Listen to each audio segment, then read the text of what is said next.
Alhamdulillahi Rabbil Alamin. Wabihi nasta'inu ala umuri dunya waddin.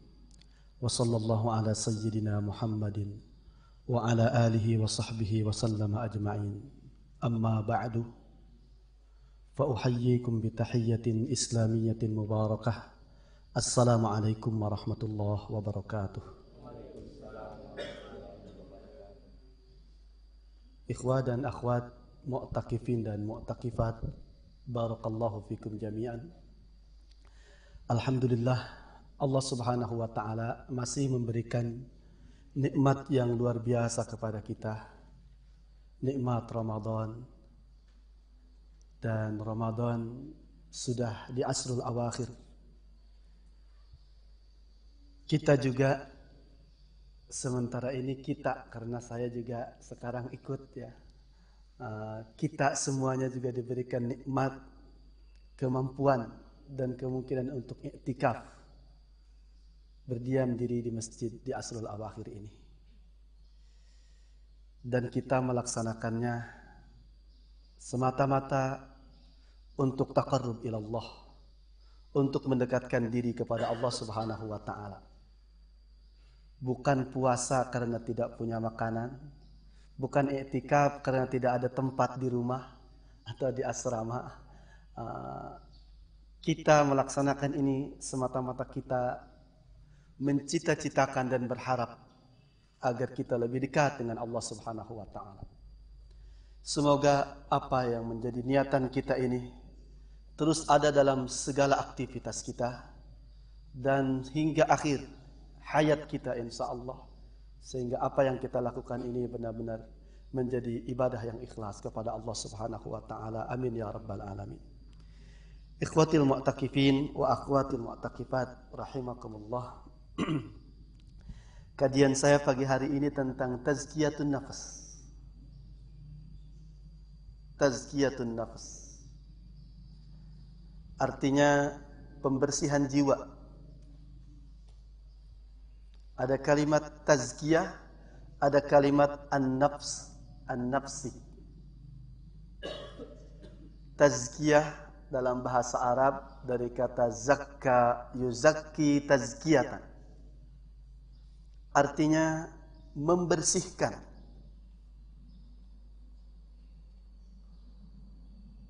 Atau zakatan, pembersihan. Pelaku tazkiyah, pelaku pembersihan itu disebut muzakki. Muzakki. Karena itu orang yang membersihkan hartanya dari hak yang harus dikeluarkan disebut muzakki. Dan sebelum Ramadan ini berakhir, kita semuanya harus menjadi muzakki.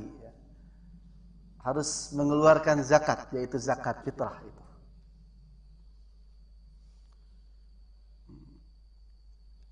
Itu dari kata zaka. Kalau zakka pakai tasdid, membersihkan. Kalau zaka itu bersih artinya. Zaka bersih, yazki sedang atau akan bersih. Fi'il isim fa'ilnya pelaku kebersihan itu orang yang bersih namanya zaki. Kalau tazkiyah ini dari kalimat zakka yuzakki tazkiyatan. Muzakki, pembersihan. Pelakunya muzakki, pembersih. Kemudian kalimat yang kedua an-nafs. An-nafs. An-nafsu ini artinya jiwa atau ruh. Sering disebut juga ruhani. Sering disebut juga al-qalb, jantung, bahkan diterjemahkan hati. Kullu insanin hayyin yatakawwanu min jasadin wa nafsin. Setiap manusia hidup selalu saja terdiri dari unsur kehidupan, dua unsur kehidupan, yaitu jasad dan ruh. Tidak mungkin disebut manusia kalau tidak ada jasad dan tidak ada ruh. Mesti dua-duanya. Kalau hanya jasadnya saja tanpa ruh, disebutnya apa kan ada ya? Hah? Ini zombie kata Kang Ade ya. Jasad saja, fisik saja tanpa ruh.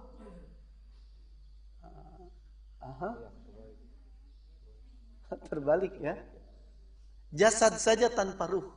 Apa? Akhwat yang cepat menjawab pertanyaan ini ya. Mayat, bangkai. Iya. Atau ruh saja tanpa jasad? Tadi ya. Apa? Akhwat ada yang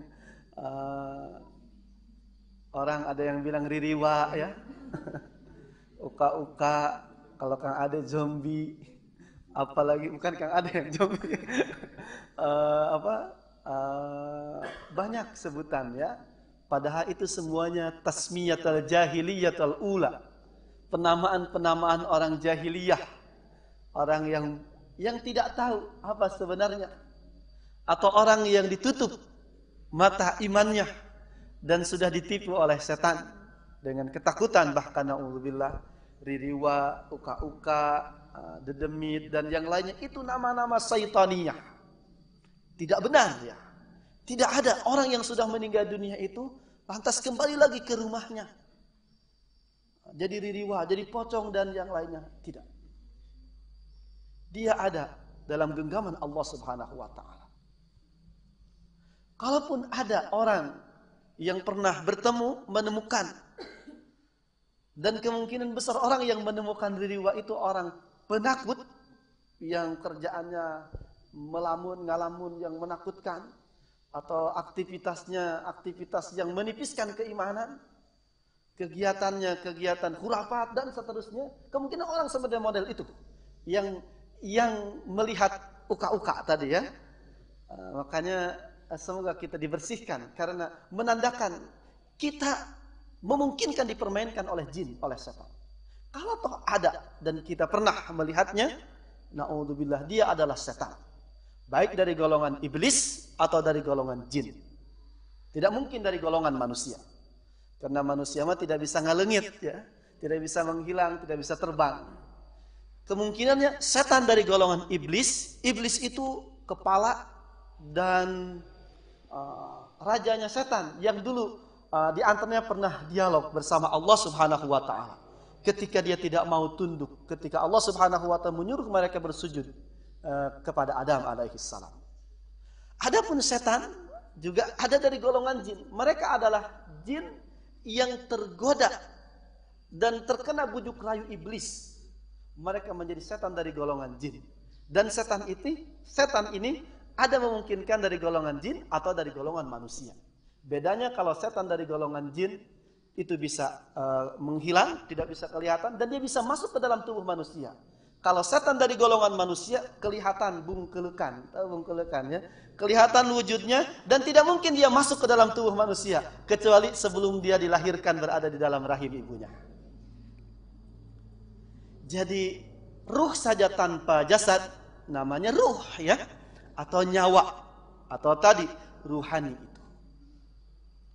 Ikhwah, akhwat rahimakumullah. Dua unsur kehidupan manusia ini, fisik dan ruh, perlu perawatan, perlu pembersihan, perlu dipelihara hak-haknya.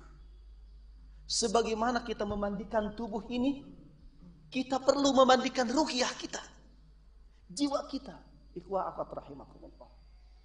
Sebagaimana kita memberikan makan kepada fisik ini, kita makan pagi, siang, sore, malam, menjelang malam, menjelang pagi, sahur ya, menjelang pagi itu. Seperti itu juga kita harus memberikan konsumsi, santapan bagi ruh kita, bagi ruhani kita. Dia butuh makanan, dia butuh dimandikan, dibersihkan. Al-Quranul Karim dan sunnah Rasulullah SAW yang begitu banyak menyuruh dan mengarahkan tentang urgensi kita, harusnya kita perhatian dengan jiwa ini, sebagaimana kita harus perhatian dengan fisik yang kita lihat ini. Bahkan ulama menyimpulkan tazkiyatun nafas Proses pembersihan jiwa, pembersihan ruhiyah itu hiya amrun syar'iyyun wa wasilatun liquwwatil jamaah. Tazkiyatun nafas, pembersihan jiwa, itu adalah perintah syariat, kewajiban dari Allah Subhanahu wa taala.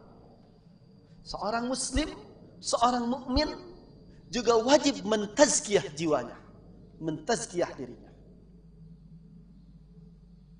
Bahkan para ulama pemerhati dakwah sehingga menyebutkan hiya wasilatun liquwwatil jamaah.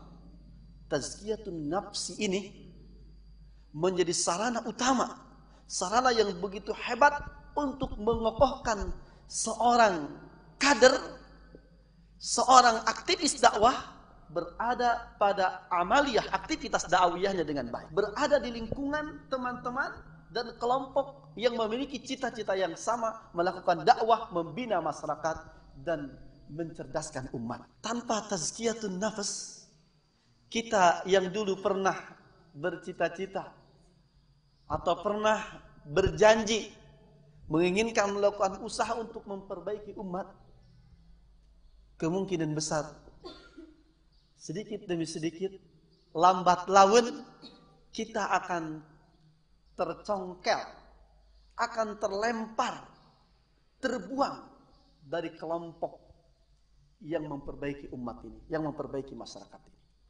Dengan sendirinya, secara sunnatullah, kekotoran jiwa kita akan membuat kita tidak betah berada dalam jamaah dakwah itu. Keringkihan ruhiyah kita bukan saja akan membuat lingkungan dakwah itu sulit untuk menerima kita, gerah dan tidak kerasan ketika kita berada di dalamnya, dengan sendirinya juga akan membuat kita mentah, menjauh dari jamaah salihah tersebut. Ikhwati, akhwati rahimakumullah. Jadi salah satu urgensi tazkiyatun nafas, dia adalah kewajiban syariat. Dia kewajiban dari Allah Subhanahu wa taala yang harus kita lakukan dan harus menjadi aktivitas kita. Yang kedua, dia sarana utama untuk menjadikan kita ikut campuh berbaur dalam aktivitas dakwah dan perbaikan umat yang sebenarnya. Mari kita perhatikan beberapa ayat Al-Quran dan hadis Rasulullah SAW tentang itu. Yang paling masyhur adalah surat As-Syams, surat As-Syamsi. Yang konon ada hadis yang mensunnahkan ketika kita salat duha, kalau sedang iktikaf kan salat duhanya tidak bolong ya, insya Allah kita usahakan selalu salat duha. Kesempatan kita meminta rezeki kepada Allah Subhanahu wa taala. Dan rezeki itu bukan sekedar uang saja, rumah megah saja, kendaraan bagus saja. Rezeki itu juga berupa ketenangan hati, berupa lingkungan yang baik, teman yang soleh, pasangan yang soleh dan atau solihah yang akan mendukung dan selalu erat dekat dengan kita di jalan Allah Subhanahu wa taala. Salat duha. Ada hadis yang menyebutkan rakaat pertama baca surat As-Syamsi, rakaat kedua baca surat Ad-Duha. Walaupun silakan membaca surat apapun dalam salat duha dan salat-salat yang lainnya. Bukan berarti mesti harus baca surat itu, dan kalau tidak baca surat itu tidak afdal atau tidak sah salatnya, tidak ya. Ikhwah akhwat rahimakumullah, dalam surat As-Syamsi ayat ke-7 sampai ayat 10. A'udzu billahi minasy syaithanir rajim. Wa nafsin wa ma sawwaha fa alhamaha fujuraha wa taqwaha qad aflaha man zakkaha wa qad khaba man dassaha. Demi jiwa dan kesempurnaan penciptaannya. Ikhwah akhwat rahimakumullah, begitu sempurna Allah menciptakan ruh dalam diri kita itu. Dan kulir ruhu min amri rabbi.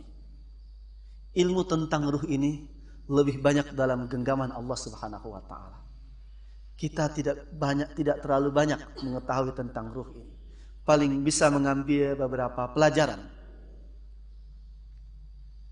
Begitu sempurna dan luar biasa penciptaan ruh dalam jiwa kita ini. Fa'alhamaha fujuraha wa taqwaha. Kemudian Allah mengilhamkan kepada ruh yang ada dalam diri kita itu fujur, kefasikan, wa taqwaha, dan ketakwaan.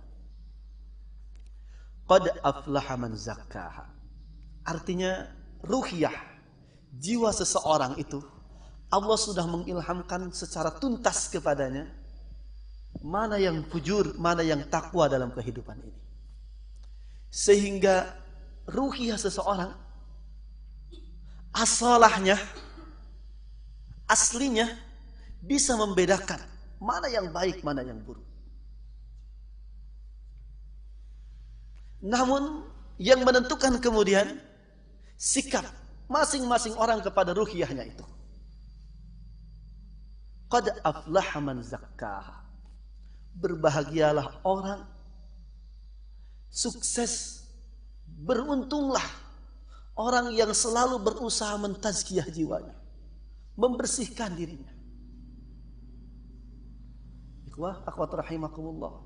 Dengan proses tazkiyah yang dilakukan oleh seseorang, maka ketakwaan dan kefujuran yang Allah Subhanahu wa taala pernah ilhamkan pada ruhiyah kita akan selalu jelas di hadapan kita setiap saat, dimanapun kita berada, dalam kondisi apapun.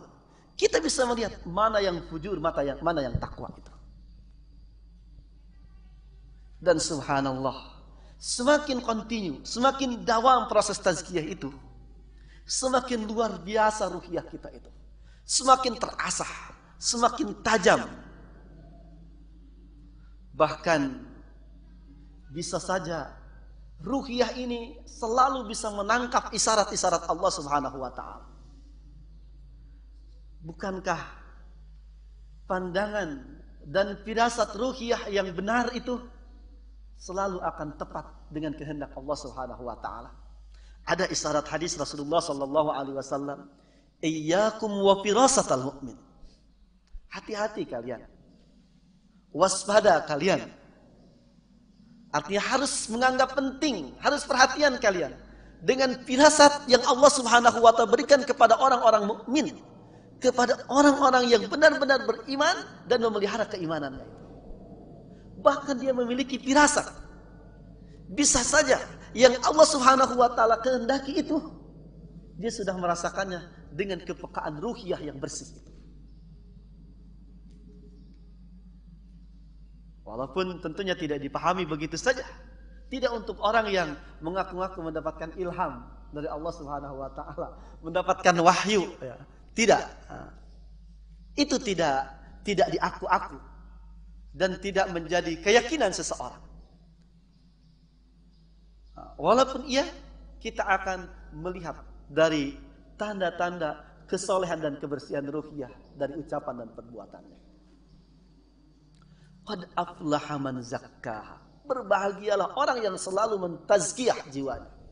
Karena fujur dan takwa yang pernah Allah ilhamkan pada ruhiyah kita akan selalu bisa terjaga, akan selalu jelas dalam kehidupan kita setiap saat, dimanapun.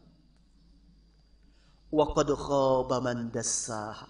Rugi dan sungguh celaka orang yang mencoba-coba, apalagi selalu mentadsis. Kebalikan tazkiyah, tadsis, ya. Tadsis, ta, da, sin, ya, sin. Kebalikan tazkiyah adalah tadsis, mengotori, mencurat-coret dan menodai jiwa. Tadsisun nafs, pasti celaka. Orang yang mengotori jiwa, orang yang mengotori ruhiyahnya. Karena subhanallah, setiap dosa yang dilakukan oleh seseorang akan menutupi kepekaan, akan menutupi pandangan ruhiyah. Boro-boro hal baru dia bisa lihat. fujur dan takwa yang pernah Allah Subhanahu wa taala ilhamkan pun kepada dia akan tertutup dari ruhiyah yang sering melakukan dosa, yang sering dikotori. Firman Allah Subhanahu wa taala dalam surat Al-Mutaffifin semoga jelas untuk kita tentang hal itu. A'udzu billahi minasyaitonir rajim. Kalla bal rana ala qulubihim ma kanu yaksibun. Sungguh sesekali tidak seperti yang mereka perkirakan. Bal, namun sesungguhnya. Dan di situ ada saktah. Saktah itu kalau di Quran cetakan Indonesia biasanya ditulis saktah dalam tulisan kecil. Kalau dalam Quran bagus seperti punya saya ini, cetakan Saudi ya, bagusnya karena dari luar negeri ya ini. Biasanya hanya ditulis sin saja. Kemudian baru di pinggir tulisan sakta. Ketika membaca, menemukan tanda baca seperti itu, seorang qari, seorang yang sedang tadarusan, hendaknya berhenti sejenak dalam tilawahnya, tapi tanpa mengambil nafas. Kalla bal rana ala qulubihim ma kanu yaksibun. Sesekali tidak seperti yang mereka perkirakan. Bal, namun sesungguhnya kita diminta berhenti untuk konsentrasi dan benar-benar mengingat dengan baik apa yang Allah Subhanahu wa taala sampaikan kepada kita setelah ini. Rana ala qulubihim ma kanu yaksibun. Pasti menutupi hati-hati ruhiyah setiap orang apa atau setiap dosa yang mereka lakukan itu. Ternyata apa yang kita lakukan, bahkan bal kullu harakatin amaliyatin, setiap gerakan kita sekecil apapun, baik ucapan, perbuatan, bahkan rencana hati, tu'assiru 'alan nafsi tazkiyatan wa tajsisan.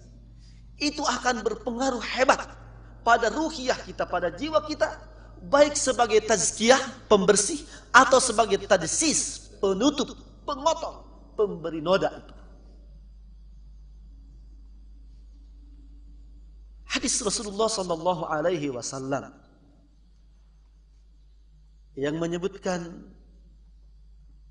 bahwa setiap dosa yang dilakukan oleh setiap kita itu akan membuahkan nuqtatan sauda, titik hitam. Sebesar apa dosa yang kita lakukan, sebesar itu pula titik hitam yang ada pada ruh itu. Sebanyak apa dosa yang kita lakukan, sebanyak itu juga dosa yang akan dititikkan. Noda hitam yang akan tertitik pada ruhiyah kita. Kalau besar dan sering, jangan-jangan bukan titikan lagi ya, tapi tumpahan hitam. Bukan noda lagi ya, tumpahan hitam yang membanjiri ruhiyah kita. Dan bukan berarti dengan bertambahnya tumpahan hitam itu akan hilang tumpahan pertama. Dia akan menumpuk, akan menebal dan menjadikan ruhiyah itu kaku, tidak bisa bergerak. Hingga buta, hingga mati. Bahkan na'udzubillah. Fa innaha la ta'mal absar, walakin ta'mal qulubul lati fis sudur. Yang aku khawatirkan, kata Allah Subhanahu wa taala, dan tentunya yang harus menjadi sesuatu yang menakutkan dalam kehidupan kita, bukan kebutaan mata ini, tapi kebutaan mata yang ada di balik dada itu. Kebutaan ruhiyah, kebutaan hati. Karena jika itu sudah terjadi, summum bukmun umyun fahum la yarji'un. Bukan hal yang mustahil. Mata itu akan benar-benar buta, mata hati itu. Kita pun akan menjadi orang yang kelu, tidak bisa bicara, tidak bisa mendengar, tidak bisa melihat mana yang baik, mana yang buruk. Padahal itu pernah diilhamkan oleh Allah Subhanahu wa taala pada ruhiyah kita. Na'udzubillah. Mungkin itulah sebabnya ketika ada beberapa orang yang melakukan kemaksiatan, melakukan kesalahan, dan terbiasa dalam maksiat tersebut, kemudian dia bangga dengan dosa yang dia lakukan. Ketika diingatkan pun oleh saudaranya, bahkan peringatan itu bukan saja datang dari saudaranya, dari lingkungannya. Allah Subhanahu wa Ta'ala pun sudah langsung memberikan peringatan itu dengan bencana alam misalkan, dengan sesuatu yang dahsyat terjadi di depan matanya. Tapi na'udzubillah, ruhiyahnya tidak pernah tergerak untuk peka menerima peringatan Allah Subhanahu wa Ta'ala itu. Dia tetap saja buta, tuli, tidak bisa menangkap yang Allah Subhanahu wa Ta'ala isyaratkan. Sehingga la yarji'un, tidak memungkinkan dia untuk kembali ke rel dan jalan yang Allah Subhanahu wa Ta'ala berikan kepadanya. Ikhwah akhwat rahimakumullah, hadis Rasulullah sallallahu alaihi wasallam yang sahih juga harus mengingatkan kita, yang menyebutkan ala inna fil jasadi mudghah fa idza saluhat saluhal jasadu kullu wa idza fasadat fasadal jasadu kullu ala wahiyal qalb. Ingatlah wahai umatku, hadis ini disampaikan Rasulullah sallallahu alaihi wasallam dengan penuh kelembutan. Kalau dilihat redaksinya ya, begitu lembut beliau menyapa kita. Ala, ingatlah wahai saudaraku. Dan itu karena benar-benar beliau menyayangi kita. Hal itu terbukti di saat kritis sakaratul maut, yang terucap dari lidah beliau yang mulia itu ternyata ummati, ummati, ummati as-salah. Beliau menyebutkan kita, mengenang kita di saat-saat kritis sakaratul maut itu. Bukan istri, bukan anak-anaknya, bukan keluarganya, tapi kita umatnya. Dan beliau memesankan kepada kita untuk menjaga salat. Dari hadis ini juga kita menangkap betapa perhatiannya beliau kepada kita. Dan betapa beliau menginginkan pesan ini kita ambil dengan baik. Umatku, ingatlah, sesungguhnya dalam tubuh kita ini ada sebuah mudghah, daging kental. Para ulama sering menyebutkan atau menerjemahkan dia adalah jantung sebagai pusat diri kita, hati, al-kabid. Tapi kemudian mereka sepakat bahwa yang dimaksudkan adalah ruhiyah seseorang dalam kehidupannya. Ingatlah, dalam setiap diri kita itu ada mudghah. Fa idza saluhat, ketika mudghah itu sehat, ketika dia baik, saluhal jasadu kullu, maka akan sehat dan baik seluruh tubuh ini, seluruh fisik ini. Maksudnya ikhwan akhwat rahimakumullah, ketika ruhiyah itu sehat, baik, maka ucapan kita pun akan salih, perbuatan kita pun akan salih.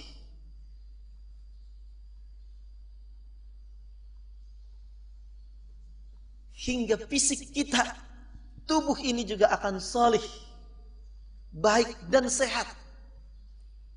Betapa banyak ulama yang menyebutkan, ternyata banyak penyakit-penyakit tubuh ini, penyakit-penyakit fisik ini tumbuh disebabkan karena penyakit kronis yang sudah menghinggapi ruhiyah, hati kita.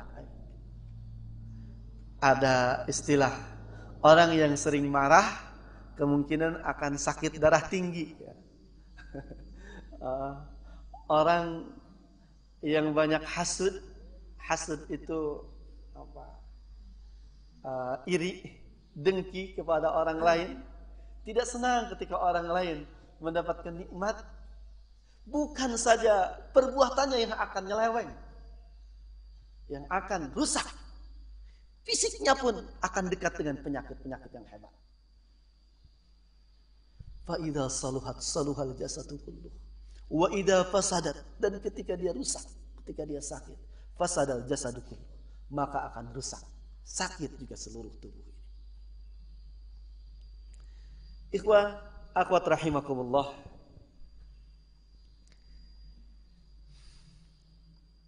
Berkait dengan kullu amalin, setiap perbuatan, bal kullu harakatin amaliyah, bahkan setiap gerakan aktivitas kita, baik qauliyah, ucapan, bahkan hingga rencana dalam hati kita, semuanya itu berpengaruh kepada jiwa, baik sebagai pembersih atau pengotor jiwa. Falihada daiman wajahana al-islamu an yakuna kullu harakatina ibadatan lillahi azza wa jalla. Karena itu lurus dan benar agama Islam, tuntunan Rasulullah sallallahu alaihi wasallam dan Al-Qur'anul Karim ini yang mengarahkan kita, mengajarkan kita agar berusaha setiap gerak-gerik, setiap langkah kita sekecil apapun itu harus menjadi ibadah dan pengabdian kita kepada Allah Subhanahu wa taala. Ikhwah, akhwat rahimakumullah. Karena ternyata semua yang terkait dengan kehidupan kita, yang kita makan, yang kita minum, bahkan udara yang kita hirup, teman yang ada di sekitar kita, semuanya dari mulai yang kecil sampai yang besar itu berpengaruh kepada ruhiyah kita, baik sebagai pembersih ataupun sebaliknya. Maka Islam memberikan arahan kepada kita agar selalu berusaha menjadikan setiap aktivitas itu adalah ibadah, pengabdian kepada Allah Subhanahu wa taala. Tidak ada sekecil apapun yang menyimpang, yang mubadzir, yang sia-sia. Perhatikan tuntunan Islam. Jangankan yang produktif, yang terkesan produktif, yang terkesan malas, kedul, seperti tidur, ya, masuk kamar mandi, masuk ke tempat yang kotor. Dalam Islam itu harus diusahakan menjadi ibadah. Apalagi belajar, kuliah, menikah, mendidik anak, merawat suami, merawat istri.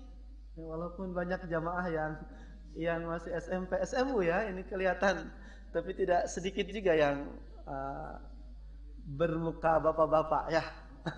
Seperti saya ini kan bermuka bapak-bapak ya. Apalagi yang luar biasa seperti itu. Bukankah pernikahan misalkan, dengan pernikahan itu, pertemuan kita dengan istri itu bukan pertemuan sekedar dua orang ini. Kita akan berusaha menjadikan pertemuan kedua belah keluarga besar bertemu, dan itu bagi seorang aktivis dakwah mega proyek dakwah. Harus menjadi dakwah, harus berbuah tarbiyah. Putra-putri yang akan lahir dari kita berdua, kalau bukan dari kita berdua ya, dari istri kita atau istri-istri kita, kita harapkan, dan bukan sekedar harapan, tapi benar-benar dari awal kita perhatikan betapa Islam itu memberikan ajaran, tuntunan, tarbiyatul aulad, pendidikan anak-anak itu bukan ketika anak itu lahir atau ketika anak itu ada dalam rahim. Bahkan tarbiyatul aulad, pembinaan anak-anak kita itu dimulai dari pertama kali seorang bujangan, seorang gadis mempunyai azam untuk menikah. Dari situ dimulai tarbiyatul aulad. Ketika Rasulullah sallallahu alaihi wasallam menyampaikan tunkahul mar'u li arba'in, seseorang itu menjadi layak menjadi pasangan Anda karena 4 hal minimal, karena 4 hal kebaikan. Karena rupa, karena harta, karena keturunan, karena agama. Namun fadfar bidatid dini taribat yadak. Pesan yang luar biasa, dan ini saya mau cari bata pertama, apa namanya? Ada apa? Fondasi ya dalam pendidikan anak-anak kita. Karena kita menginginkan semuanya berbuah dakwah, semuanya berbuah tarbiyah. Jangankan yang hebat dan besar seperti itu, tidur pun harus menjadi ibadah. Karena itu jangan sembarangan ketika kita mau tidur. Sebelum tidur, kita harus ada yang kita pertanyakan pada diri kita. Kira-kira tidur ini ibadah atau bukan? Sudahkah kita mempersiapkan untuk menjadikan tidur ini ibadah atau bukan? Kalau belum, diusahakan jangan tidur dulu. Na'udzubillah, kalau setiap tidur mentang-mentang sedang iktikaf ya, ketika masuk ke ruang tidur langsung sambil loncat, gubrag, sek, langsung tidur ya. Seorang mukmin tidak seperti itu ya. Subhanallah, Rasulullah Sallallahu Alaihi Wasallam yang mengajarkan ketika mau tidur itu bahkan berwudu dulu. Kalau mandi dulu nggak tidur ya, berwudu dulu, kemudian sholat sunnah wudu kalau memungkinkan. Setelah itu baca surat Al-Fatihah, baca surat Al-Baqarah. Kalau Al-Baqarah bukan semuanya ya, kalau semuanya juga tidak tidur ya, 2 juz setengah ya. Ini maksud awal, tengah dan akhir ya. Subhanallah, Islam itu selalu saja mudah ya. Padahal ketika saya katakan surat Al-Baqarah pun kelihatan serius semua, kayaknya siap gitu, tidak apa-apalah menjelang tidur baca surat Al-Baqarah ya. Karena kalau Rasulullah SAW, saya menemukan hadis, beliau menjelang tidur itu tidak pernah absen membaca surat Al-Isra, bukan surat Al-Baqarah ya. Selalu beliau membaca surat Al-Isra menjelang tidurnya. Itu ternyata ketika ditelaah, luar biasa pesan dalam surat Al-Isra itu. Dan pesannya itu sampai detik ini harus menjadi perhatian kita.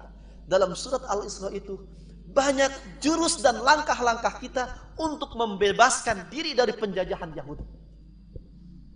Salah satu ayat yang fenomena dalam surat Al-Isra adalah generasi yang akan bisa membebaskan umat ini dari cengkraman Yahudi yang begitu hebat dan mengakar menyeluruh kepada umat ini.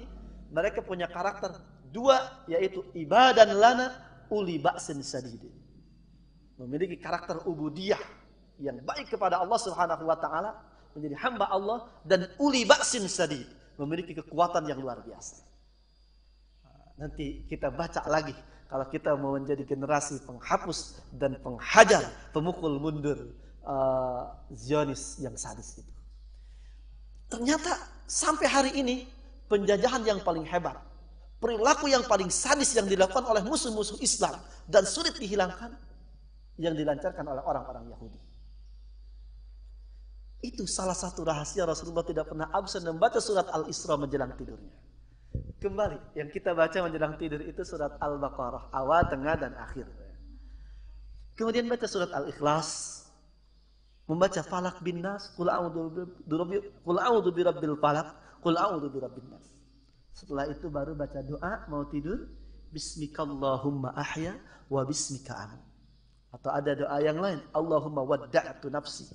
Ya Allah, aku titipkan jiwaku, diriku kepadamu selama aku tidur. Setelah itu Rasulullah SAW bahkan mencontohkan meniup kedua telapak tangan. Kalau lagi sendiri boleh keras juga ya niupnya sampai muncrat, gitu ya. Kemudian diusapkan ke muka dan ke seluruh tubuh. Setelah itu baru mengambil posisi mau tidur, yaitu dengan menghadap ke kiblat, berbaring ke sebelah kanan, mirip dengan mayat yang ada di kuburan. Maksudnya minimal setiap orang yang mau tidur, setiap orang yang mau mengalami mati kecil itu, bukankah tidur itu latihan mati? Ikhwah awat rahimakumullah. Lihat, kita mirip orang yang mati kalau lagi tidur. Tidak bicara, paling bunyi saja tapi tidak sadar ya. Ketika dibicarakan, diajak ngobrol, itu tidak connect, tidak nyambung ya. Mirip dengan orang yang mati. Iya. Dia mati kecil, latihan mati.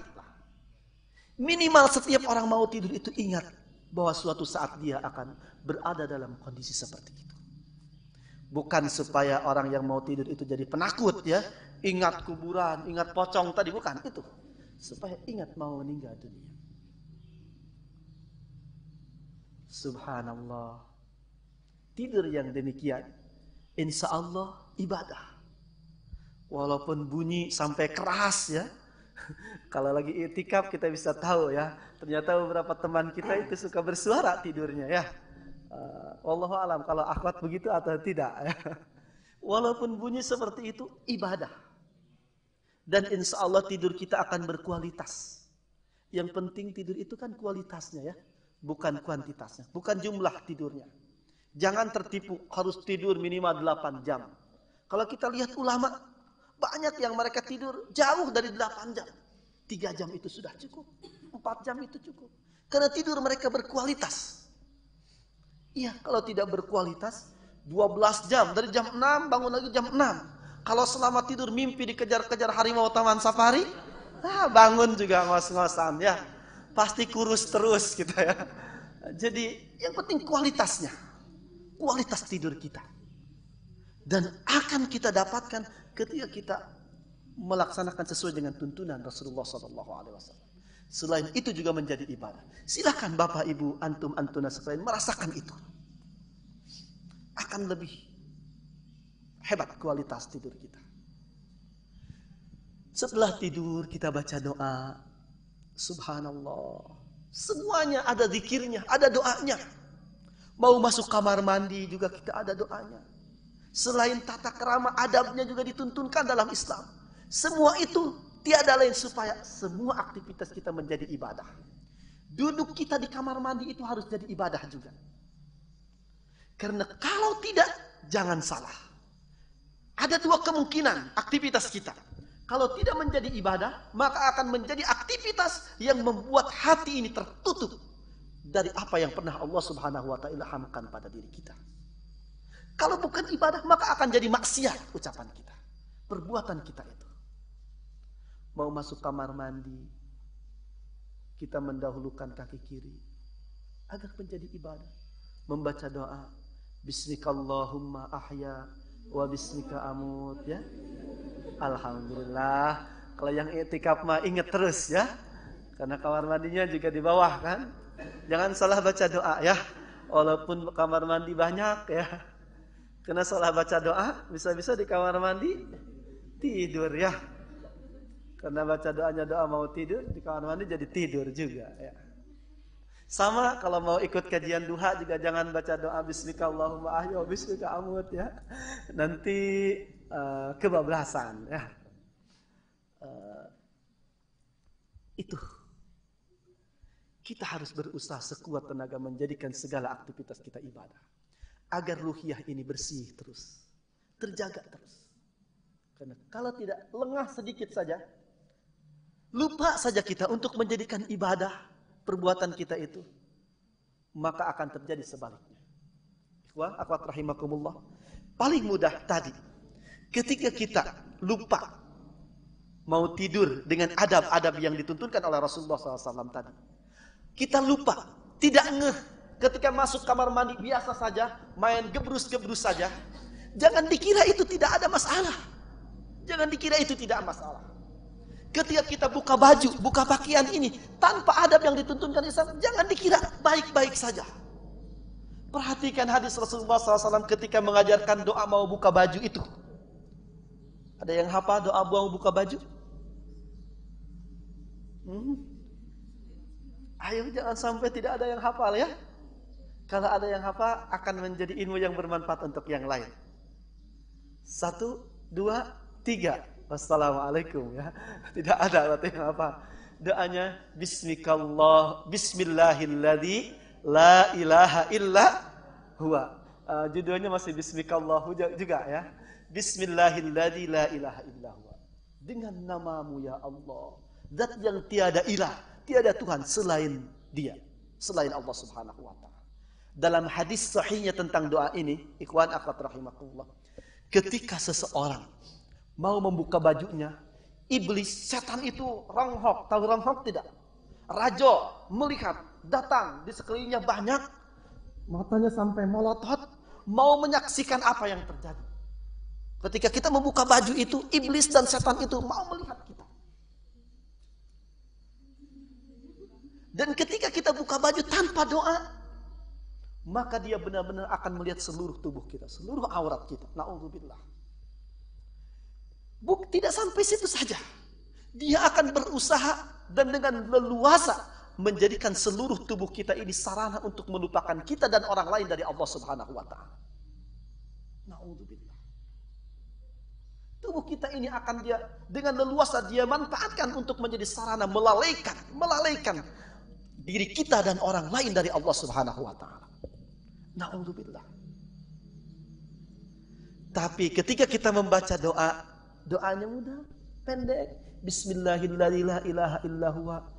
Maka secara langsung, otomatis, akan ada hijab antara kita dengan setan, dengan iblis itu. Tidak mungkin dia melihat dan melakukan perbuatan keji kepada kita. Ikhwah, akhwat rahimakumullah. Seperti itu. Itu baru pakai baju. Belum tadi di kamar mandi. Yang banyak hadis, banyak ulama menyebutkan kamar mandi itu istana yang paling indah bagi iblis dan setan. Tempat yang paling mudah dia melakukan rekayasa untuk hamba-hamba Allah. Dari mulai membisiki hati sampai nyelengkat. Tahu nyelengkat ya? Nengkas itu dia sangat memungkinkan di kamar mandi itu. Kelihatan tidak paham nyelengkat ya. Orang bisa jatuh di kamar mandi. Jangan-jangan itu salah satu usaha setan juga. Usahakan sekecil apapun aktivitas ini sesuai dengan tuntunan Allah dan Rasulullah SAW, agar semuanya berbuah ibadah, syukur. Kalau dia juga tarbiyah, pembinaan untuk diri kita, pembinaan untuk orang yang ada di sekitar kita, suami, istri dan anak-anak kita, sehingga kemuliaan Islam itu akan lebih dekat dengan kehidupan kita insya Allah. Ikhwah, akhwat rahimakumullah. Banyak ayat dan Al-Quran, banyak ayat dan hadis Rasulullah SAW yang mengarahkan kita akan menjadikan setiap aktivitas sekecil apapun adalah ibadah.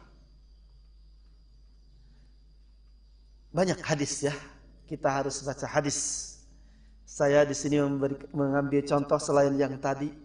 1, 2, 3, 4. Gimana? Mau dilanjutkan? Mau dibacain nggak dengan cepat atau mau pindah ke bagian yang lain? Bacain sekilas ya, didereg-degen ya. Dereg-degen itu dibaca dengan cepat ya. Kita perhatikan hadis yang diriwayatkan oleh Imam Tirmidzi dari Abu Hurairah radhiyallahu anhu. Min husni islamil mar'i tarkuhu ma la ya'ni. Sebagai bukti baiknya keislaman seseorang, dia meninggalkan apa yang tidak berhubungan dengannya. Apa yang tidak bermanfaat dalam kehidupannya. Artinya, sebagai bukti baiknya keimanan seseorang, apa yang dia lakukan selalu berkualitas. Selalu ibadah, selalu bermanfaat. Tentunya semua itu sesuai dengan kemampuan kita mengolahnya. Hadis yang kedua berikutnya. Dari Abu Hurairah. Diriwayatkan oleh Imam Bukhari dan Muslim. La yu'minu ahadukum la yu'minu ahadukum hatta yuhibba li akhihi kama yuhibbu li nafsihi. Sungguh tidak beriman seseorang di antara kalian. Bukan orang beriman. Seseorang di antara kalian. Orang-orang yang mengaku beriman itu tidak beriman. Hingga dia benar-benar dalam kehidupannya sudah mencintai saudaranya seperti mencintai dirinya sendiri. Wah, akhwat rahimakumullah. Perhatikan kedekatan kita, tegur sapa kita dengan sesama muslim, salaman kita, pandangan kita, cara kita berbicara, semuanya harus bernilai ibadah. Harus bernilai ukhuwah. Harus ada unsur ukhuwah imaniyah di situ. Kalau tidak, itu bukan perilaku, bukan sikap seorang mukmin. Hadis yang senada sama diriwayatkan oleh Imam Bukhari dan Muslim dari Abu Hurairah radhiyallahu anhu. Man kana yu'minu billahi wal yaumil akhir falyakul khairan aw liyasmut. Falyukrim jarahu, falyukrim dhaifahu. Ila akhiril hadis. Barang siapa yang sungguh-sungguh beriman kepada Allah dan hari akhir, hendaknya ia berusaha berbicara yang baik, yang bermanfaat.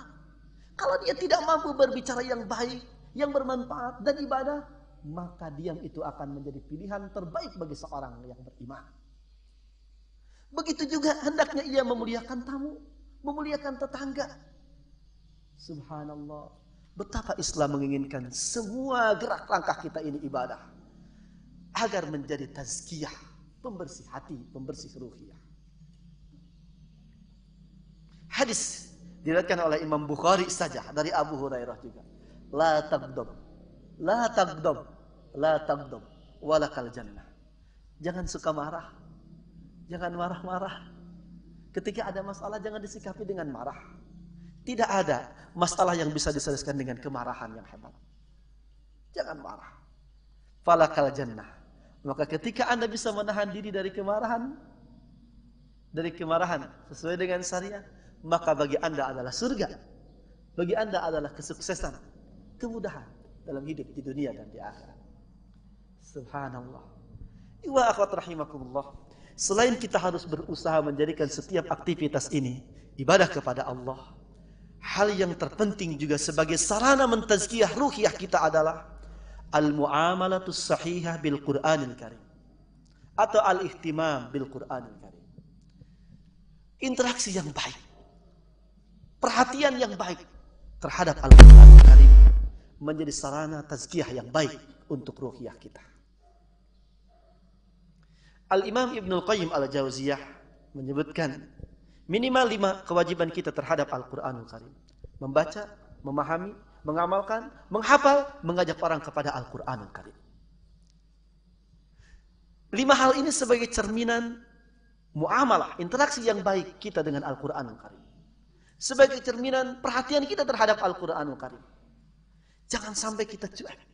Jangan sampai kita kurang perhatian terhadap Al-Qur'an. Kita simak, ada ayat Al-Quran dalam surat Az-Zukhruf yang harus mengingatkan kita tentang interaksi yang baik terhadap Al-Quran. Ayat 36 sampai ayat 44, semua itu tajam mengingatkan kita tentang Al-Quranul Karim.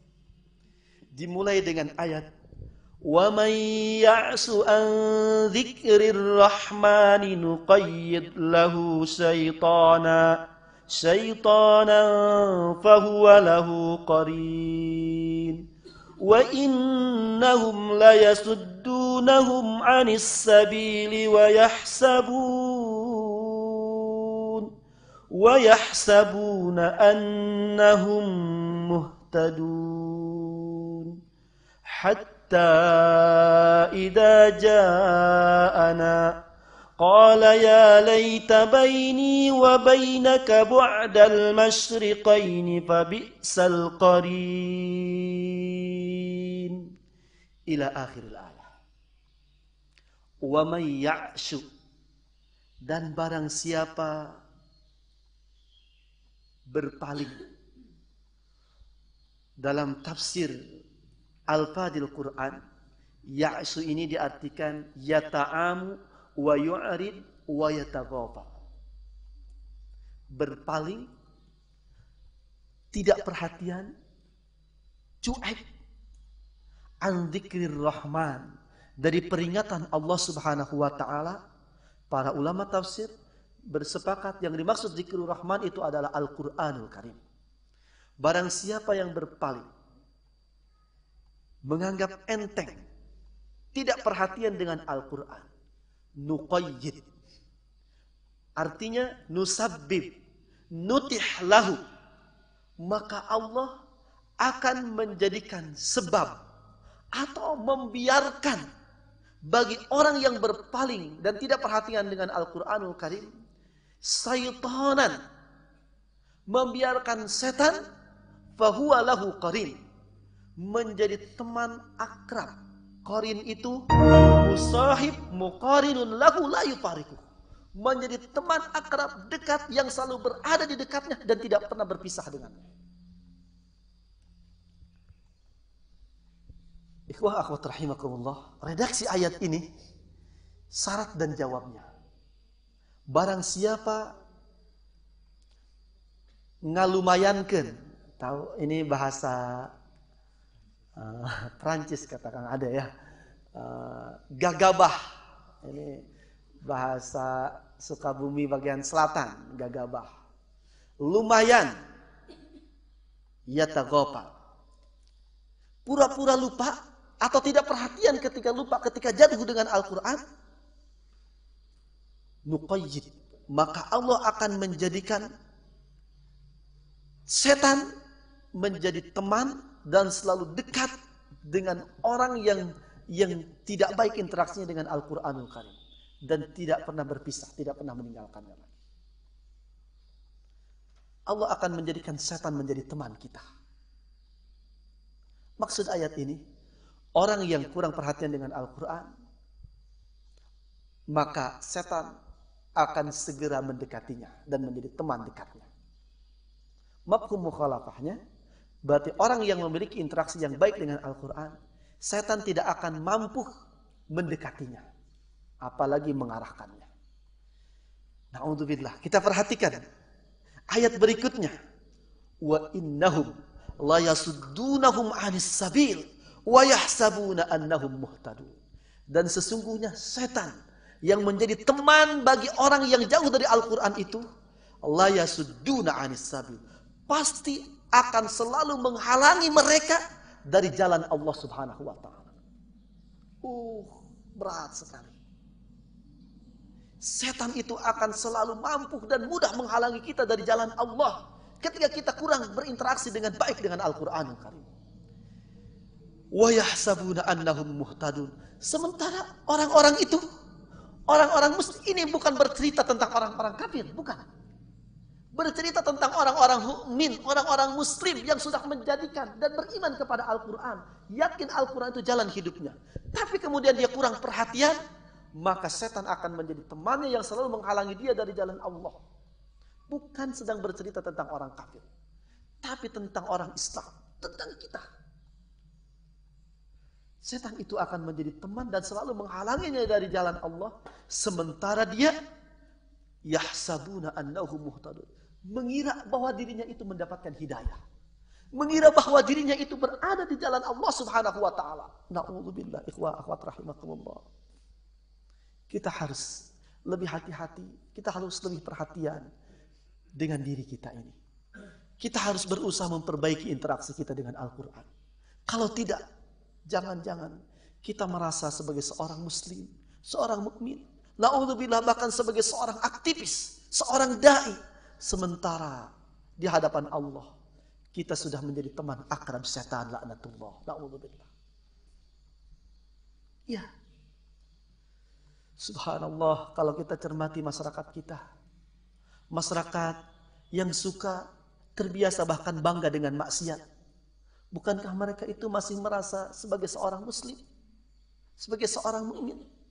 Suatu ketika diledek keislamannya atau dikatakan kepadanya bukan orang Islam, mereka paling hebat protesnya. Mereka mengira sebagai seorang muslim, seorang yang mendapatkan hidayah, padahal hidayah itu sangat jauh darinya. Sebaliknya, setan dan iblis sebagai temannya. Wa yahsabuna annahum muhtadun hatta idza ja'ana. Hal itu akan terjadi hingga kesempatan suatu saat dia datang kepadaku, kata Allah Subhanahu wa taala. Baru dia tersadar, baru dia mengungkapkan penyesalannya. Qala ya laita baini wa bainaka ba'dal masyriqaini fa bi'sal qarin. Sungguh jika antara aku dan engkau, wahai setan. Jadi ketika di hadapan Allah nanti, baru mereka akan merasa dan tersadar. Baru mereka akan saling memaki antara setan dengan pengabdinya ini. Sungguh jika engkau ini jauh dariku, bu'dal masyriqaini wal maghrib, kamu di barat, aku di timur, istilahnya seperti itu. Baru dia merasakan betapa tidak baiknya dia dekat dengan setan itu. Fabi'sal qarin, sungguh setan itu teman yang paling buruk. Wala yanfa'akumul yawma idz zalamtum annakum fil 'adzabi mustarikun. Sungguh hari ini, di hari kiamat, di yaumul hisab, di hadapan Allah Subhanahu wa taala, tidak berguna lagi penyesalan itu. Ucapan dan slogan-slogan hebat itu. Ketika kalian tetap berada dalam kezaliman bersama setan itu, sungguh kalian di dalam azab Allah, di dalam neraka Allah, mustarikun, bersekutu, bersama-sama, babarengan dalam siksa Allah Subhanahu wa taala. Terus beberapa ayat setelah itu, di ayat 43, Allah menegaskan kembali, memesankan kembali kepada kita.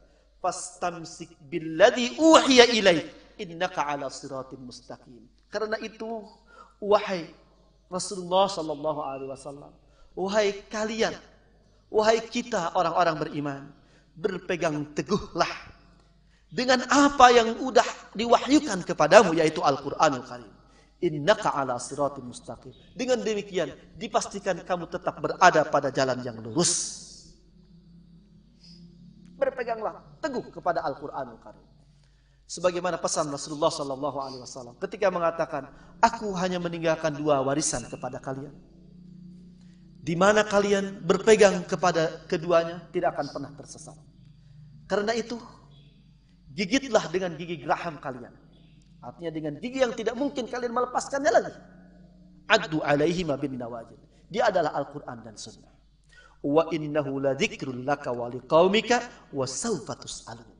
Sesungguhnya Al-Quran itu adalah peringatan, pelajaran dan tuntunan bagimu wahai Muhammad, wa liqaumika, dan bagi kaummu wahai Muhammad, bagi kaum muslimin, wa sawfa tus'alun. Dan sungguh kalian akan dimintai pertanggungjawaban oleh Allah Subhanahu wa taala di akhirat kelak tentang interaksi kalian terhadap Al-Qur'anul Karim. Ikhwah akhwat rahimakumullah. Kita harus memperkuatkan azam kembali. Di Asrul Awakhir, di bulan Ramadan, di Syahrul Quran ini, di bulan diturunkannya Al-Qur'an ini, kita harus memperkuat azam, memperkuat tekad kita untuk memulai interaksi yang baik dengan Al-Qur'an. Bukan basa-basi lagi, bukan teori lagi. Kita benar-benar harus membaca Al-Quran. Harus membaca Al-Quran. Awali dengan banyak khatam di bulan Ramadan ini.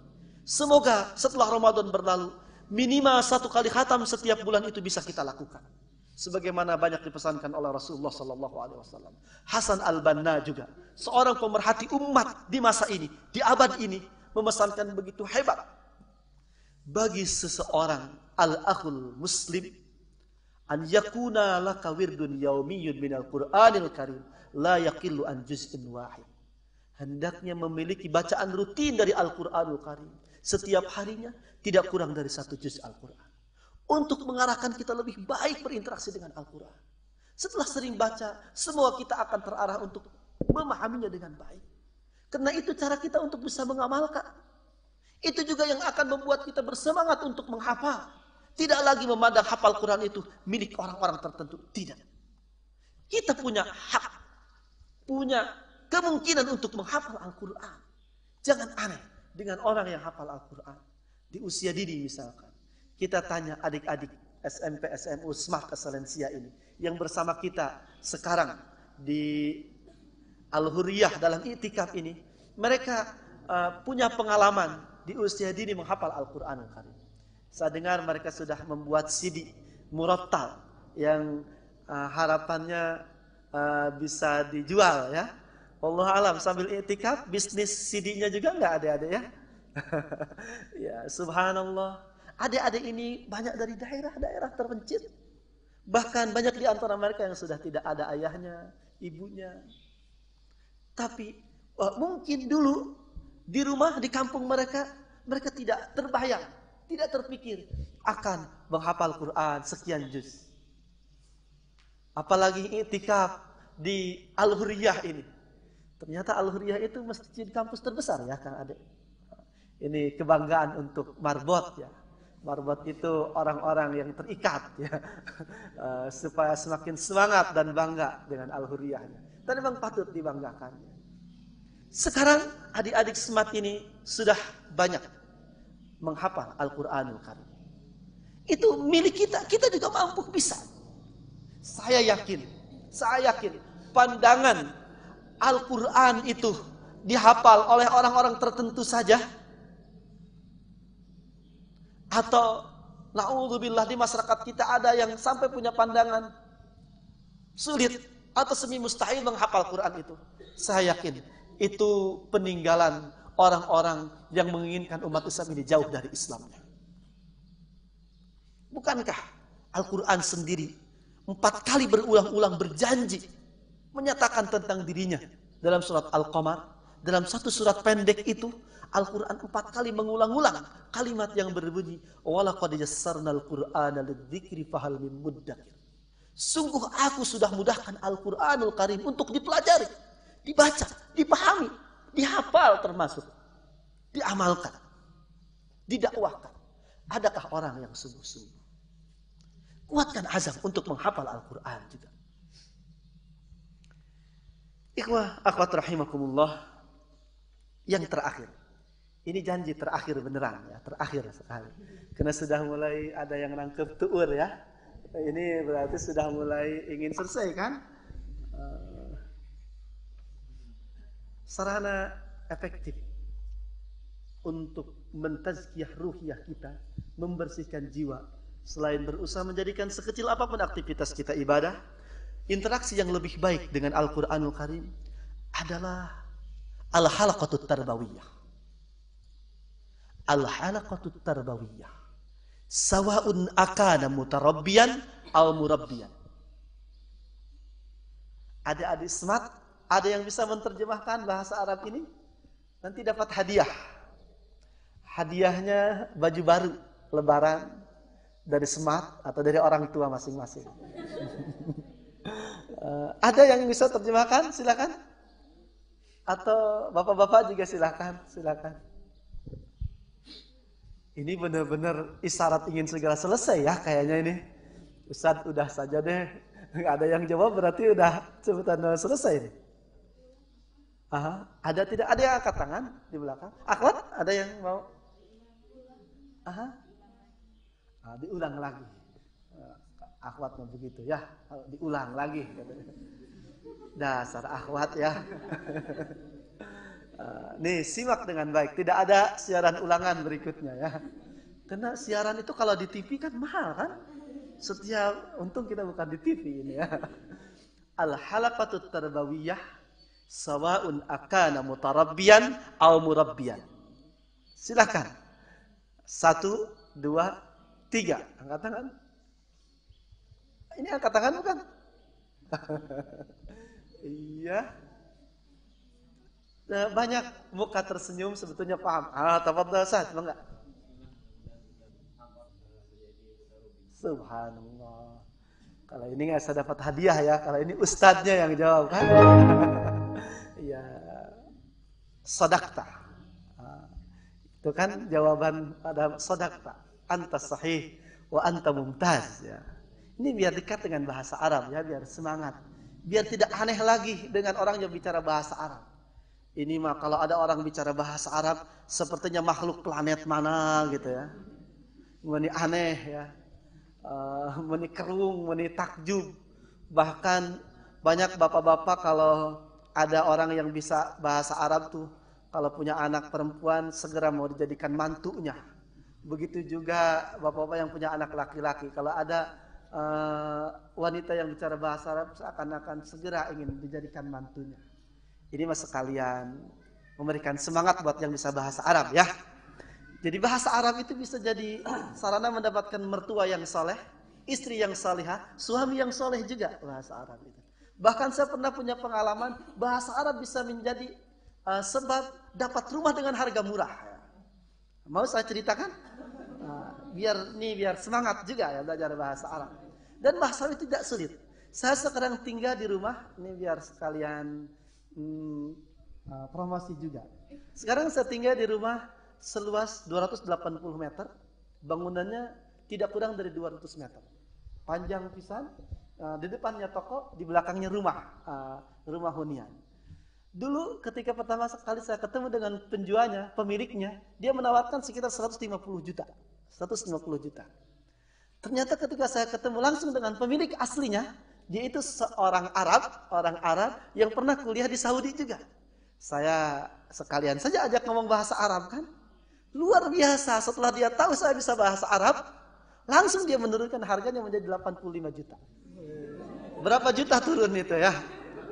Itu baru dengan beberapa interaksi bahasa Arab. Dalam hitungan menit mungkin. Berkah bahasa Arab ya. Di dunia, subhanallah. Di akhiratnya, orang yang masuk surga itu harus bisa bahasa Arab. Hadis yang menyebutkan bahasa Arab itu bahasa ahli surga, itu hadis sahih. Tidak diragukan lagi. Bagaimana kita mau masuk surga kalau tidak atau tidak bahasa Arab? Semoga menjadi semangat untuk belajar bahasa Arab ya. Jazakallahu khairan ya Ustaz. Al-halaqatu tarbiyah artinya pertemuan rutin yang bersifat tarbiyah, yang bersifat pembinaan, pengembangan diri, yang bersumberkan Islam.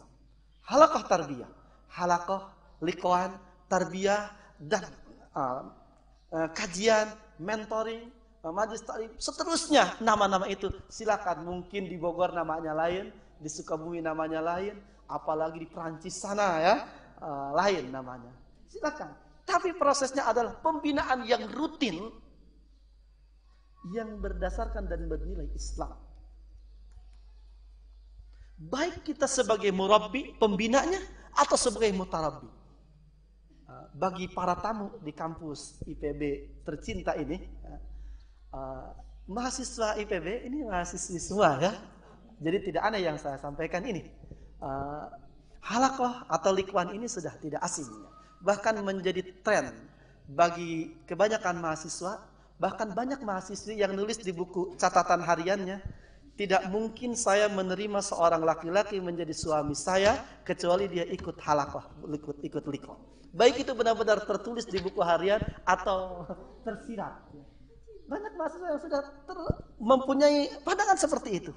Jadi liqah, tarbiyah, pembinaan Islamiyah ini sudah menjadi tren dan keren bagi kalangan anak muda, terutama di lingkungan kampus ini.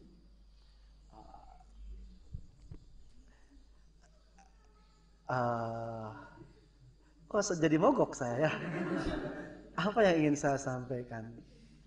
Maksud saya penting sebagai seorang muslim dalam kondisi umat Islam seperti sekarang ini, kita punya rencana, punya strategi yang jelas untuk menjadikan Islam ini tuntunan dan jalan hidup kita. Untuk mengembalikan umat dan Islam ini kepada posisinya yang sebenarnya, yaitu khairu ummah. Kuntum khairu ummatin ukhrijat linnas. Perlu kita punya strategi itu. Dan salah satunya, kita harus benar-benar paham Islam dan mengamalkannya dengan baik. Dan salah satu caranya tadi, kajian rutin itu penting. Yang alhamdulillah sekarang mulai disadari oleh banyak masyarakat. Apapun mungkin sarananya silahkan.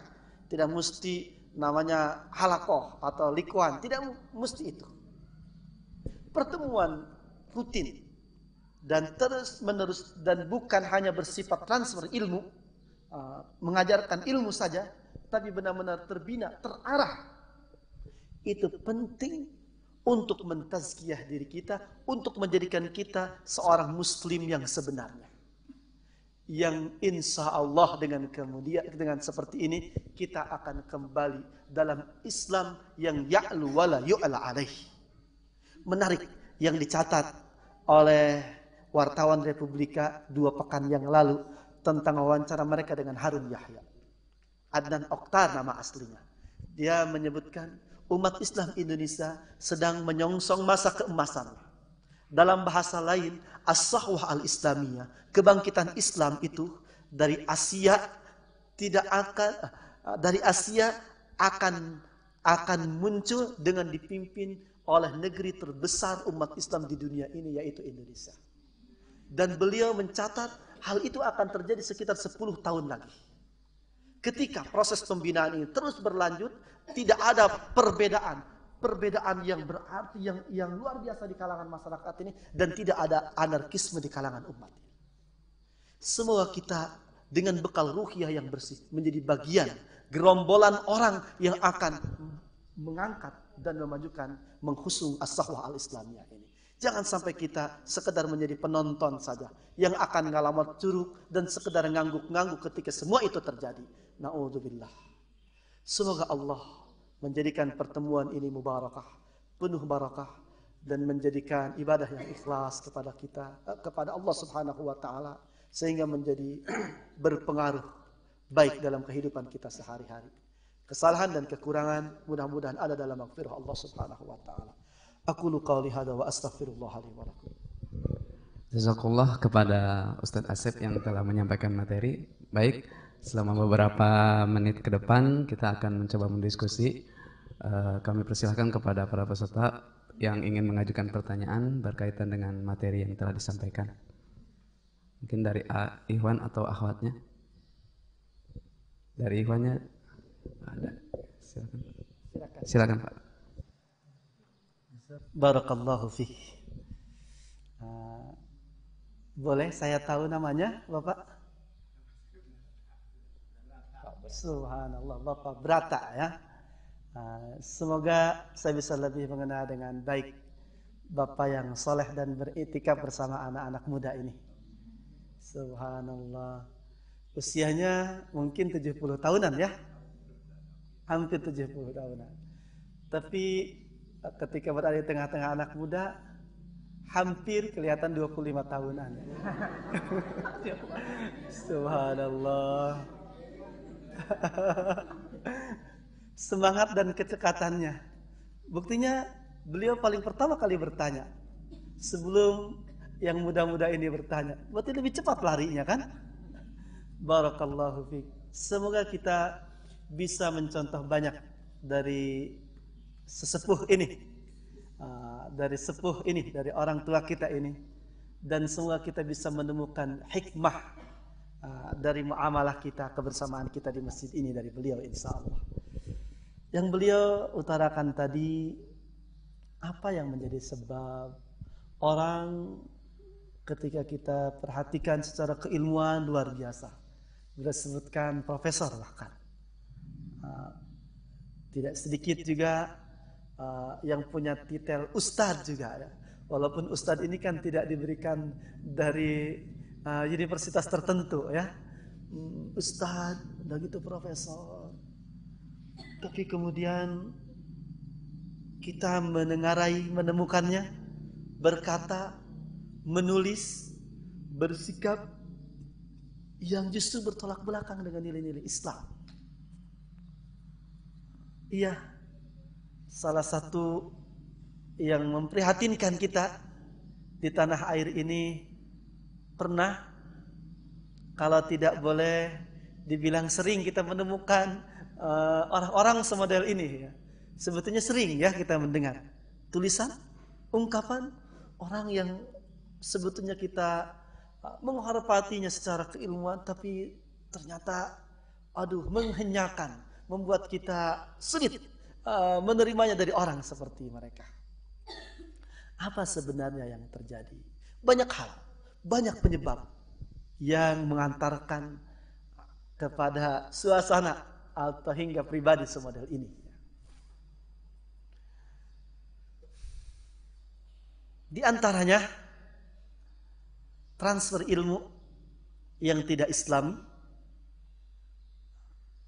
proses belajar mengajar yang tidak sesuai dengan tuntunan Islam, proses qiraah yang tidak disertai dengan bismi rabbik, iqra bismi rabbikal ladzi khalaq, yang tidak seperti itu.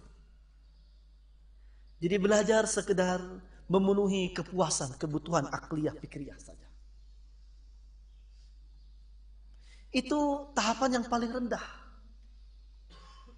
Karena salah, tidak tepat langkah di awal dia mencari ilmu. Sehingga proses pembelajaran itu tidak lebih dari proses transfer ilmiah. Terus saja otak yang dijali ilmu. Itu tahapan yang paling rendah. Tahapan yang agak parah, dan Allah alam saya bisa menyebutkan yang lebih parah lagi nanti atau tidak.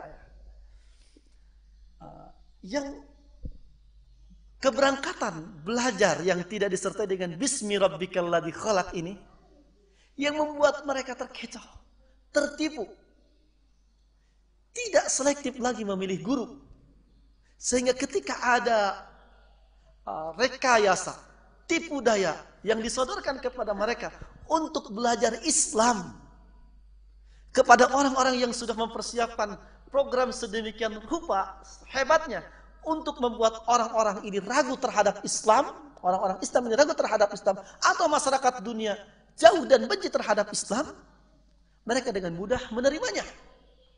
Ketika mereka diberikan beasiswa untuk belajar kepada orang-orang orientalis, Orang-orang yang bukan muslim, tapi mereka memang memiliki keilmuan Islam yang banyak. Ilmu Islam mereka bukan untuk mereka amalkan, tapi untuk bisa mencari celah dari mana mungkin mereka meragukan umat Islam atau membusuk Islam dari dalam. Mereka punya alasan ketika mereka belajar Islam dari model-model orang seperti ini.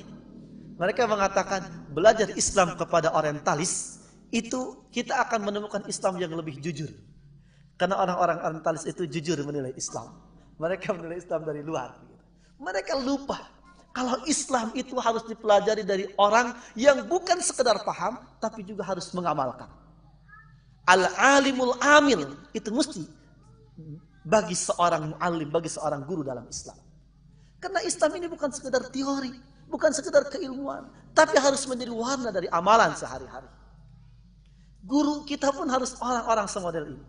Makanya kalau kita cuk-ceruk, paham cuk-ceruk ya? Kita teliti, kita baca tentang siapa orang-orang yang layak menjadi guru. Atau dalam proses ta'lim, al-ilmu wa ta'lim dalam Islam, luar biasa sebutan-sebutan untuk guru bagi seorang guru dalam Islam itu. Ada yang disebut mudarris, ada yang disebut ustadz, muallim, muwajjih, sampai nakib, sampai syekh, begitu. Ada tahapannya gitu. Kualitas mereka menentukan itu. Kualitas mereka menentukan tahapan-tahapan itu. Ada sampai orang yang hafal itu untuk menjadi tahapan-tahapan tersebut tuh ada harus hafal Quran sekian ayat, sekian juz, harus hafal hadis sekian ribu misalkan.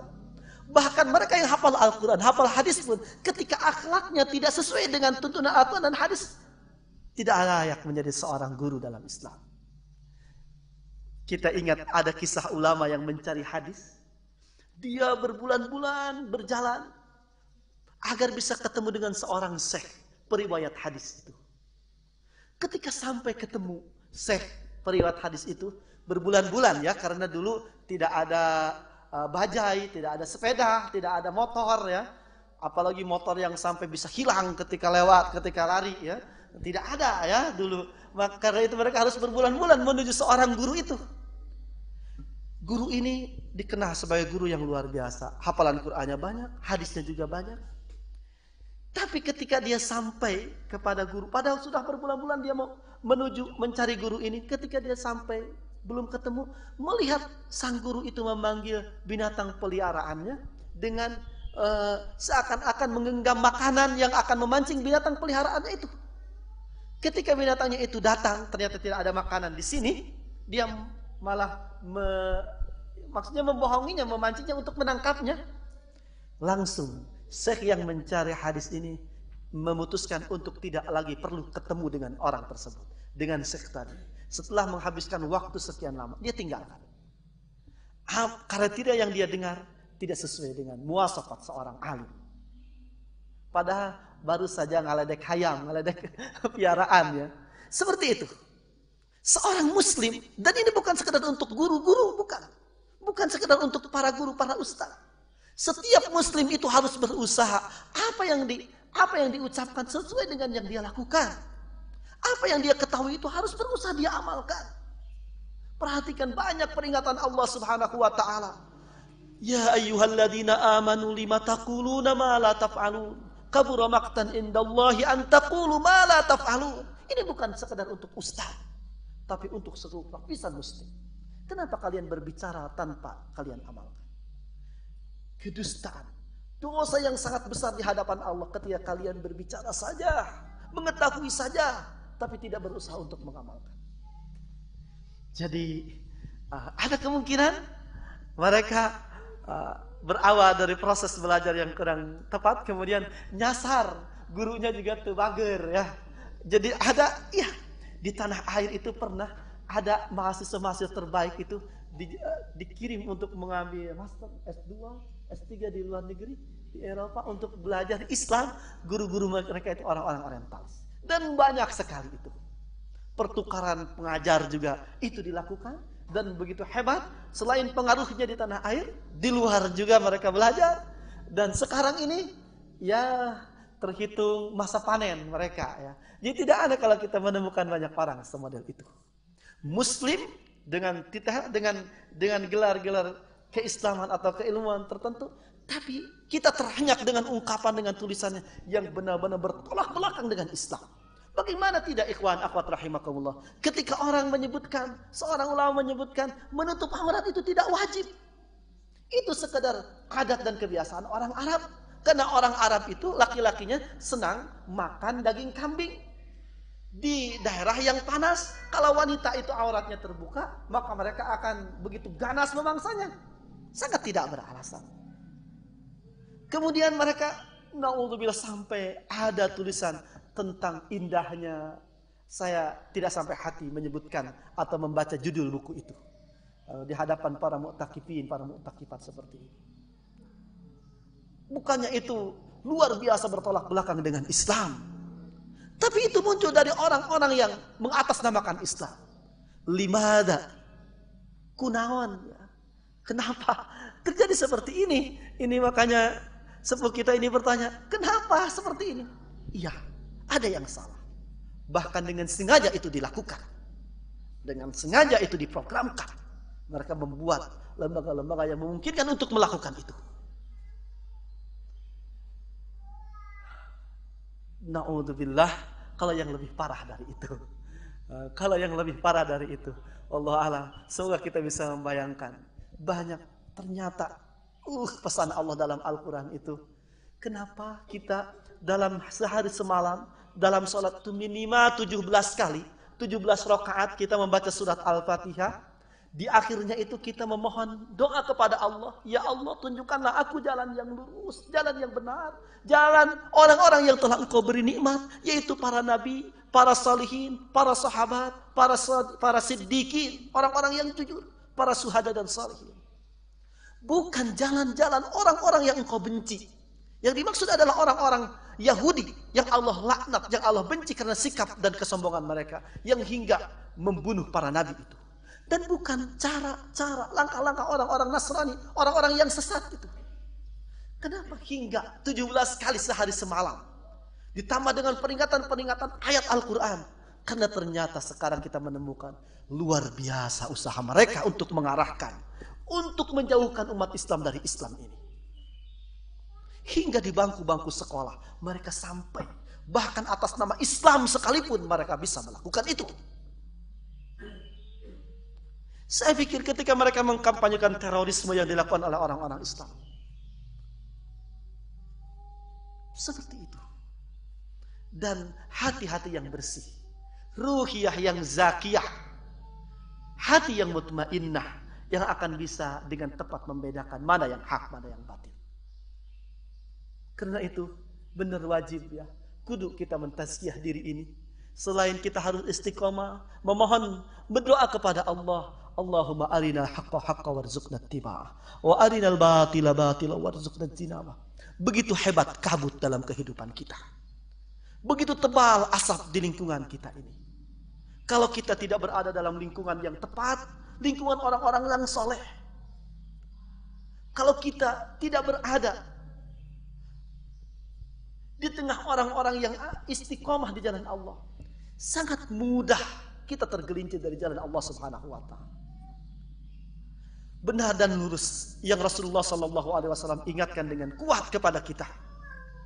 Ada orang yang semenjak kecil hingga sejengkal lagi dengan ajal melakukan amalan ahli surga, tapi pada kesempatan yang singkat itu dia melakukan amalan ahli neraka yang kemudian dia berakhir dengan perbuatan itu. Wa akhwat rahimakumullah. Kita harus memperkuat tawakal dan ketergantungan kita kepada Allah Subhanahu wa taala. Wallahu a'lam bishawab. Semoga kajian rutin halaqah tarbawiyah supaya kita selalu berada dalam lingkungan yang tepat itu benar-benar menjadi aktivitas yang istiqomah kita di dalamnya. Wallahu a'lam. Baik, barangkali dari awatnya ada satu mungkin untuk yang terakhir ya. Terima kasih. Iya. Ada hadis Rasulullah SAW, bahkan terucap dalam salah satu khutbah Rasulullah SAW menjelang Ramadan. Khutbah tarhib Ramadan. Selain yang diriwayatkan oleh Salman Al-Farisi, oleh Al-Uqaili, juga ada khutbah yang berbunyi dibukakan pintu surga kan, kemudian wagullat dan diikat, dibelenggu para setan itu. Tapi pertanyaannya, kunaon atuh ya. Kunaon itu kenapa atuh ya? Kenapa di bulan Ramadan ini masih banyak orang yang melakukan maksiat? Suka bahkan bangga dengan dosa. Apakah setan itu bisa melepaskan belengguannya, iketannya? Iya. Yang dibelenggu dalam hadis itu sama. Kalau itu tidak berbeda pendapat. Setan dibelenggu baik dari golongan jin atau dari golongan iblis, itu dibelenggu semuanya.